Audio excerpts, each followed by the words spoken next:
Hi, I'm Mazza. I'm a professional gardener and I'm going to share with you 5 plants that I would never plant in my garden, and I shall explain why. Short disclaimer here, no plant is 100% bad, they all have their uses, but some of these plants can end up causing you a bit of a headache. They are very hard to get rid of and they're just not my cup of tea. So one of the best things you can do is avoid using them in the first place. Let's get on with the list. So, the first plant on my list that I can't stand is Alchemilla mollis, and you may be thinking, why? Alchemilla mollis has these lovely bright green chartreuse frothy flowers. It can grow in shady areas and it does make a good foliage plant, and it's quite useful for floristry. Makes a nice contrast with bright purples and pinks, but it spreads like mad. The flower heads have hundreds and hundreds of seeds on each one, and the flowers start off like this lovely kind of bright yellowy acid green, but they start to, when they go to seed, they go a kind of dead sludgy colour, which isn't so attractive. And at that point, some people will cut the flowers off, which can stop them seeding, but because you have probably thousands of seeds on one little clump of this plant, it will spread. It's just inevitable. In parts of the UK, Alchemilla mollis is recognised as semi-invasive because it's escaped gardens, it naturalises, and it smothers native wildflowers. So yes, another reason I'm not a fan. And you might be thinking, a bit of weed killer would sort that right out. Well, no, and let me explain why. The leaves are quite tough and sort of water resistant. After rain you can see water beading on the leaves, which looks like lovely little jewels and is really quite attractive, but it makes the leaves tough and they won't take in much of a weed killer solution. So you might end up with a few scorched leaves, but you don't affect the root. And I will also say about weed killer in general, it just doesn't work as well as many people think, and that's mostly to do with problems with the application. A weed killer like glyphosate, which is taken up by the leaves and is then supposed to kill the root, has all kinds of optimum conditions for application. If the temperature's not quite right, so either too cold, say below 10 degrees or above 20 degrees or thereabouts, the leaves just don't take it in. And also, if it rains a few hours after application, which in Britain is pretty much all of the time, the weed killer gets diluted or it just washes off. So it's hardly ever as effective as people think, and you're basically dousing your garden with a chemical for no good reason really. It does have its place, especially with professional application for some really nasty invasive plants, but in most situations with the little pre-mixed spray bottles you get in garden centres, and for plants like this I just wouldn't bother.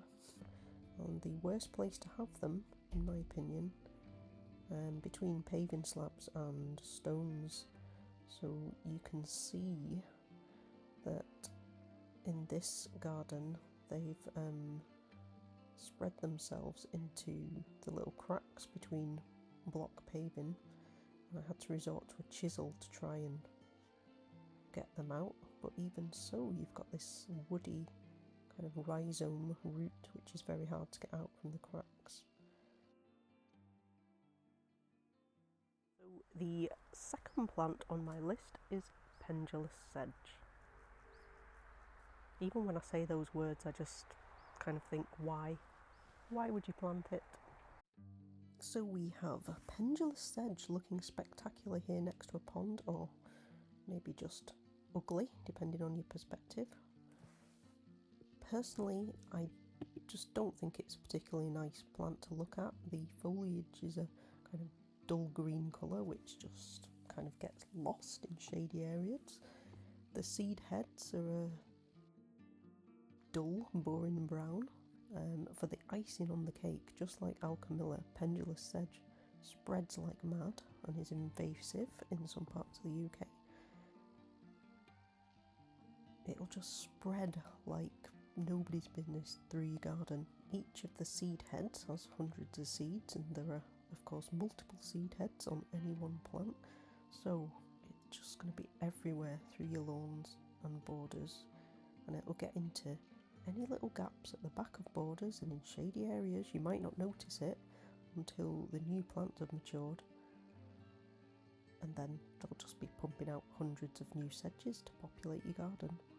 The best way to get rid of these, if it's small plants in your lawn, you'll just have to keep mowing so you never let them grow and seed. And if you have these tiny little plantlets through the borders, you just have to keep hoeing them out. And if you've planted pendulous sedge in your garden, you'll just be doing this for years basically. Okay, so the third plant on my list is Pilosella aurantiaca, which is also known as fox and cubs, which sounds very cute, doesn't it? But maybe not. I've seen this plant in people's gardens many times as a result of wildflower seed mixes. If you've ever thought, I'll just buy this random wildflower mix and chuck it on my garden, well, maybe don't. Or if you're going to do it, at least read what seeds are in the mix and do a little bit of research on the plants. This plant is a perennial. Some wildflower mixes are annual and will die off, but this will come back every year, and you've guessed it, like every other plant on my list, it just spreads like bilio. It does have some use for wildlife. It provides nectar. The seeds on these are fluffy and spread in the slightest breeze, like dandelions, and as a bonus, it also spreads from runners which radiate out from the bottom of the plant, and it kind of forms like matted roots, so it can creep along spreading quickly even when it's not producing seeds. It's not the hardest plant to dig up, but because it spreads quickly you'll have to be pulling up hundreds of the little buggers, and it can soon become a problem. The colour itself, I love it. It's a nice strong orange colour, and little pops of that can look great in contrast with other colours. But you've got to ask yourself, do I want this to be absolutely all over my garden in every nook and cranny, and am I happy with orange being the only colour in my garden? I would guess for most people that's a no. Another plant that's made it onto the list is Hypericum, also known as St. John's wort.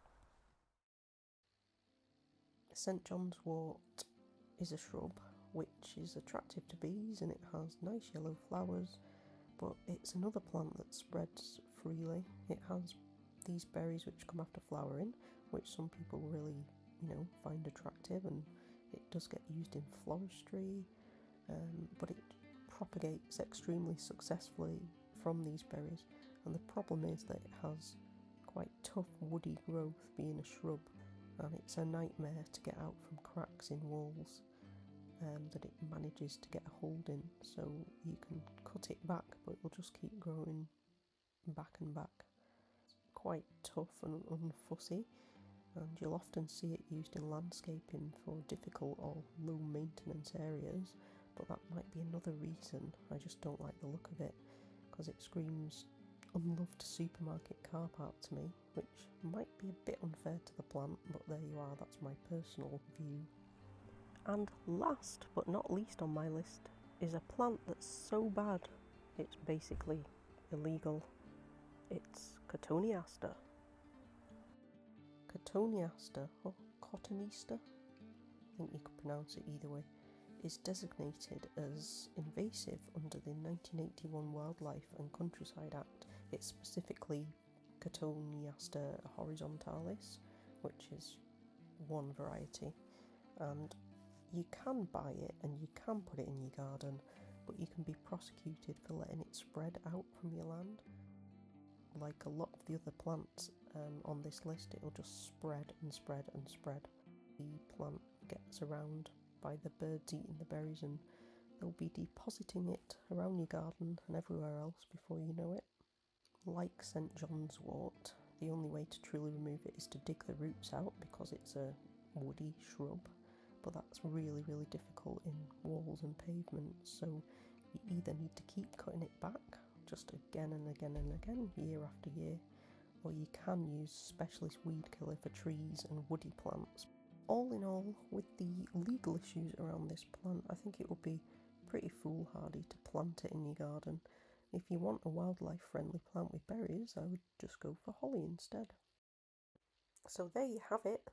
There's the top 5 plants that I would avoid planting in my own garden. If you have any questions or comments on the plants, if you disagree with me or you agree with me, let me know. And do like and subscribe. I'll be sharing further gardening tips and updates on what I'm doing in my own garden.